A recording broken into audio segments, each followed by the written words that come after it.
여당의 투톱 공개 충돌, 그 뒤에 삼통 분립이라는 얘기가 나오고 있습니다. 삼통 분립의 정체는 뭘지 잠시 후에 이야기 나눠보겠습니다. 김병기 원내대표와 정청래 대표 두 분의 말이 다릅니다. 들어보시죠.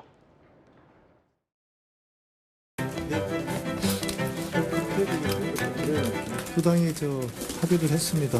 더불어민주당은 3대 특검법 개정안에 대한 국민의힘의 수정 요구를 수용한다. 그 사전에 대표님하고 상의가 없이 원내대표님이 먼저 결정을 내리셨다는 거.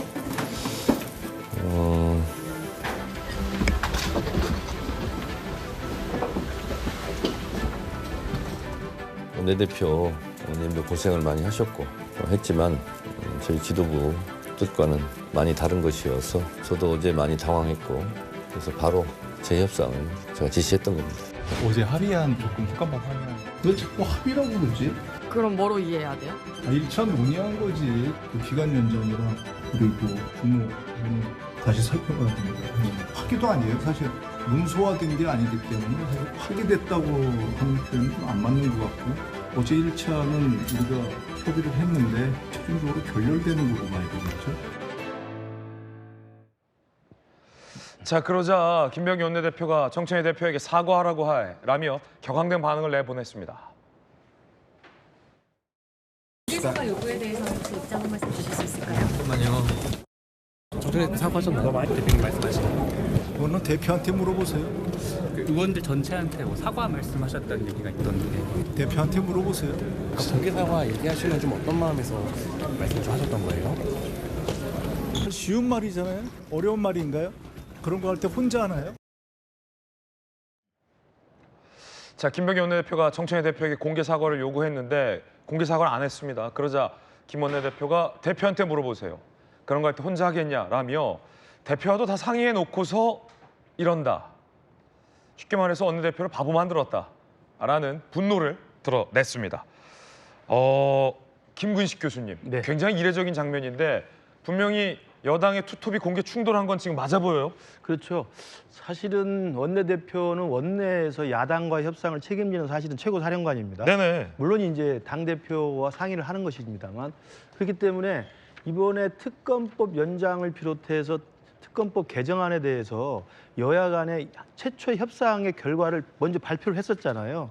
그것이 사실은 국민들께도 상당히 신선하게 다가왔던 게 이재명 대통령이 초청을 해서 여야 당대표를 다 불러서 그동안 사람이 아니면 악수를 하지 않겠다고 했던 정청래 당대표가 당시에 새로 뽑힌 장동혁 당대표랑 악수하는 장면까지 연출했고 협치까지 이야기가 나왔던 그 여야 대표회담 직후에 여야 원내대표가 일정한 정도의 합의를 이끌어낸 겁니다. 그러니까 국민들이 봤을 때도 아, 대통령이 불러서 여야 대표가 악수를 했으니까 그래도 이런 협치의 모양새가 나오는구나. 긍정적으로 평가를 했단 말이에요. 저도 그렇게 평가를 했고. 그런데 그게 하루 만에 번복이 되는 건데 저는 누가 진실을 알고 있는지는 뭐 두 분 중에 다 알고 있겠죠. 그러나 가장 저는 의심스러운 것은 저는 김병기 대표가 이걸 누구랑 당대 지도부랑 상의를 안 하겠어요라고 하는 반문하는 것에 저는 정치의 문법을 아는 사람은 다 동의할 겁니다. 아니 세상에 원내대표가 다른 야당과 협상을 하고 중요한 것들 합의를 도출하는데 당 지도부랑 상의 없이 하겠습니까? 그건 불가능한 이야기거든요. 그러니까 그런 면에서 보면 정청래 당대표도 이미 사전에 알고 있었던 내용임에도 불구하고 하루 저녁 사이에 입장을 번복을 하는 건데 번복의 이유는 뭐 사실관계를 확인해 봐야 되겠습니다만 정청래 당대표도 나는 몰랐던 것으로 이야기를 하다 보니까 좀 수세에 몰린 듯한 분위기예요. 왜냐하면 김병기 원내대표가 사과하세요? 그건 당대표한테 물어보세요? 계속 좀 자신 있게 이야기를 하잖아요. 정청래 대표는 거기에 대해 자신 있게 반박을 하지 못합니다. 그런 걸로 봐서는 여야 투톱도 상당 부분 서로 의견을 조율해서 이루어졌던 합의인데 그 밤 사이에 이른바 강성 지지층, 민주당 내 강경 지지파들의 반발에 밀려서 입장을 번복하다 보니까 당대표인 정청래 대표도 좀 할 말이 없는 상황이 아닌가? 저는 개인적으로 일단 그렇게 생각을 해보는데 정말 오랜만에 이루어졌던 협치의 분위기가 하루 만에 깨지는 분위기여서 정말 안타깝다는 생각을 하고 있습니다. 자, 지금 정청래 대표 발언 들어보면 당 지도부 뜻과 다른 걸 원내대표가 합의해왔다라고 말씀하셨고 김병기 원내대표는 당대표에게 사과할 걸 요구하면서 이런 거 내가 혼자 하겠냐? 라고 대표한테 물어보세요. 라는 거예요. 입장이 달라요. 박정호 의원님은 진실을 아십니까? 민주당이 오래간만에 여러 목소리가 나오네요. 그동안 너무 한 목소리였는데 네. 제가 보기에는 정청래 대표는 당 대표로서의 역할, 그리고 김병기 원내대표는 원내대표로서의 역할을 한 겁니다. 당대표는 국회의원뿐만 아니라 당원들도 다 같이 의견을 듣고 정하는 자리이기 때문에 김병기 원내대표가 저희 법안을 가지고 국회를 효율적으로 운영하기 위한 것들을 중심으로 갔다면 정청래 대표는 꼭 그래야 되는 거야? 당원 중심의 정당인데 당원들 목소리도 중요하지. 그래서 결국은 저 충돌이 났다고 생각하는데 두 분 다 본인들 일을 하려고 하다 보니 저렇게 됐는데 예. 제일 중요한 건 소통이 좀 부족했다, 저는 그렇게 생각합니다. 네. 지도부랑 같이 이걸 협의하고 했다는 김병기 원내대표는 전체에 대한 만장일치였는지 아니면 그 일부랑의 얘기가 된 건지, 또 정청래 대표 입장에서는 그 안에 좀 이견이 있었는데 전체적으로 의견이 조율됐다고 얘기하는 거, 이렇게 충돌이 있을 수 있는 거죠. 그래서 뭐 김병기 원내대표가 섭섭해하는 것도 동의가 됩니다. 왜냐하면은 자기가 원내대표로서 법안에 대한 거는 주로 책임을 지는 것이고, 그 법안을 가지고 여러 가지 야당과 협상을 하는 일종의 무기인데 그런 것들을 제대로 못했다, 이런 문제가 있고, 또 김문식 우리 실장님 말씀하신 것처럼 대통령실에서 어느 정도는 그래 앞으로 협치 좀 해봐요 이렇게 한 건데, 그거를 염두에 두고 국민의힘과 이렇게 협상을 벌였는데 그래서 결렬되면서 많이 섭섭한 게 있을 수 있죠. 앞으로는 조금 더 두 분 간에 여러 가지 대화를 좀 심도 있게 하면 해결될 문제입니다. 네. 아직까지는 해결돼 보이진 않아요.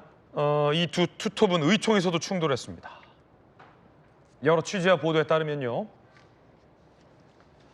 어제 협상은 수용 못한다. 지도부 뜻과 다르다. 당황스럽다. 재협상을 지시했다. 그러자 김병기 원내대표 합의한 1차 논의일 뿐 정청래 공개 사과해야 한다. 부득이 소치다라고 사과했지만 이런 결정할 때 혼자 하느냐라며 지금 부딪혔어요.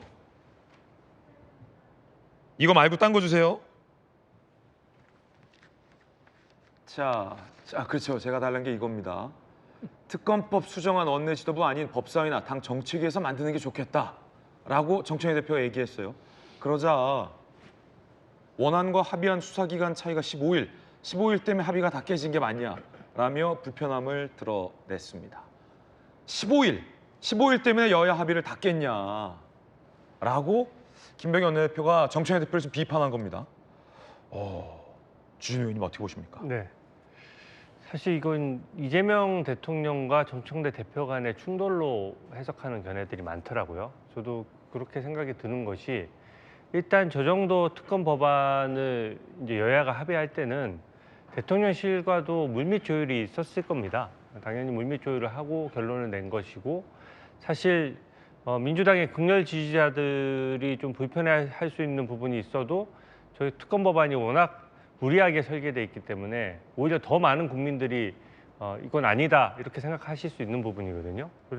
그런데 이 부분에 대해서 온보이스를 내면은 사실 괜찮은데, 온보이스가 아니라 언제 그랬냐는 듯이 정청래 대표가 나는 그 안에 합의한 적 없어 이렇게 선을 긋고 나오니까 민주당 극렬 지지자를 놓고 어떻게 보면 좀 싸움이 벌어진 거죠.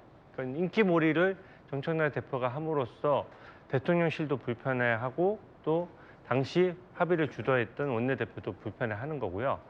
사실 이 사태는 저번에 대통령실에서 여야 대표가 만났을 때부터 좀 예견됐던 것이, 여야 대표 만난 바로 다음 날 이제 교섭단체 대표 연설이 있었는데 보통 원내대표가 먼저 해요. 근데 그것을 순서를 빼앗아서 정청래 대표가 먼저 했단 말이죠. 그리고 정청래 대표가 먼저 교섭단체 대표 연설을 하면서 대통령의 권한인 정당해산 심판 같은 것도 본인이 먼저 얘기하고, 또 사법부 관련돼서 대법관을 늘리겠다는 이런 핵심적인 헌법 이슈도 본인이 먼저 주도해서 얘기하는 것처럼 얘기를 했고, 보란 듯이 협치를 깨는 듯한 제스처를 취했단 말이죠. 이것은 지금부터 이 부분을 좀 차별화하겠다라고 하는 어떤 생각이 확실해 보이고요. 정청래 대표의 마이웨이 선언 같이 저는 해석이 됩니다. 그리고 이번 특검법은 사실 저 15일 기간뿐만 아니라 굉장히 위헌적인 요소가 많습니다.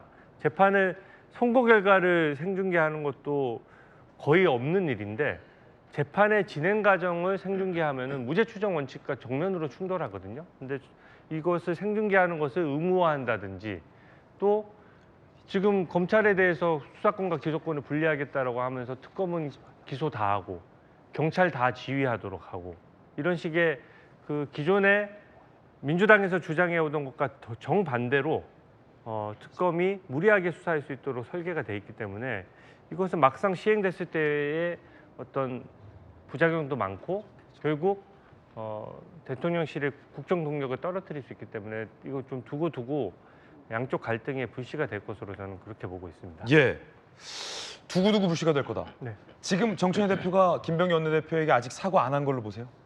사과를 안 했죠. 이제 사과를 하는 순간 또 극렬 지지자들한테는 좀 모양 빠지는 게 되는 거거든요. 네. 일종의 저는 헤게모니 싸움으로 보는 거죠. 그래서 만약에 사실은 다 합의가 정청래 대표도 다 합의를 했을 겁니다. 근데 그때 오랜 침묵 끝에 합의를 안 했다라고 하잖아요. 예. 그러니까 많은 정치적 계산을 했을 겁니다. 그래서 지금은 이재명 대통령과 원내 지도부와 같이 가는 것보다 본인 인기가 더 중요하다. 그리고 내가 이 인기를 유지하기 위해서는 우리 당을 극렬 지지하는 분들한테 확실하게 눈도장을 찍겠다. 이게 지금 나와 있는 거죠.